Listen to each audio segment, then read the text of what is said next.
আসসালামু আলাইকুম। সবাই কেমন আছেন? আশা করি ভালো আছেন। আজকে আপনাদের সামনে নিয়ে আসলাম একটা লং ড্রেসের ভিডিও। ড্রেসটা শাড়ি দিয়ে তৈরি হবে। আমার এক কাস্টমার হুট করে এসে বলল তার হাজব্যান্ড ২টা শাড়ি একই রকম নিয়ে আসছে, একই কাজের।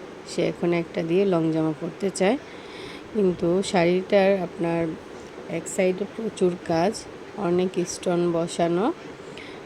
কাজটা করতে আমার খুব কষ্ট হচ্ছে, তারপরেও করছি। আমার কারিগর আবার সুতির ড্রেস ছাড়া ধরে না। জর্জেট পিছলা কাপড় হলে ওগুলো আমি ধরি, আমি রেডি করে দিই। ড্রেসটা করতে আমার পুরো ৩-৪ ঘন্টা লেগে গেছে। অনেকটা টাইম লেগেছে একটা ড্রেস কমপ্লিট করতে, কিন্তু এটা তো আর সবাই বোঝে না। সবাই ভাবে খুব তাড়াতাড়ি অল্প সময়ের মধ্যেই হয়ে যায়, কিন্তু আসলে না। ড্রেসটা কমপ্লিট করতে আমার প্রচুর সময় লেগেছে। এখন আমি ড্রেসের সাইডটা সেলাই করে নেব। সেলাই করা এক সাইড সেলাই করা হয়ে গেছে, এখন আরেক সাইড মেপে নিয়ে সেলাই করে দিচ্ছি।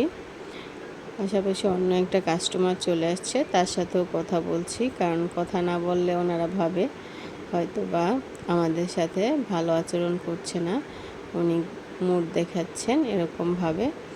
তাই কথাও বলছি, কাজও সারছি। মাজার মাপটা নিয়ে নেব।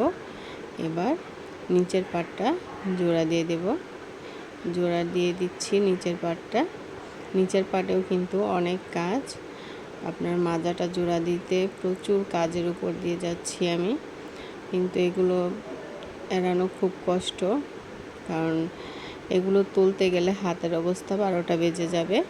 তাই আমি এভাবেই চালাচ্ছি আস্তে আস্তে, কিন্তু তারপরও একটা সুই ভেঙে গেল। আবার আরেকটা সুই আমি নতুন করে লাগিয়ে নিলাম। আমার মাজাটা প্রায় জয়েন দেওয়া শেষ। এই হচ্ছে ড্রেসটা। ড্রেসটা আপনাদের কাছে কেমন লাগলো অবশ্যই জানাবেন।